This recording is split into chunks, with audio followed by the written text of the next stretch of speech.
Alright, this is Chief Imo. I believe you all know me very well. Today is the one of this very production. All I do is good movies. Robot, you are wonder. Robot, Ibu Mbeku. Robot, I'll walk a leg in his email. You make on the money fineme. Why need me fineme? More. Mba Sinabempo. Mma Baguku Nezeo. Mma Wagi Karato. Sinabempo. And so far it's been fun. It's been moving smoothly, and it's something different we're trying to cook this time around.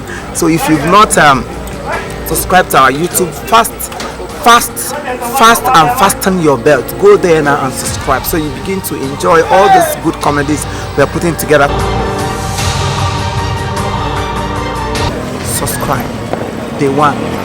Subscribe. If you don't subscribe, you won't take it. Subscribe. Yes, Chief Imo. Subscribe or Kiwe will be angry. Our two said Subscribe because subscribe. Magam Chief Imo Comedy. All the way. Chief Imo Comedy. All the way. Subscribe.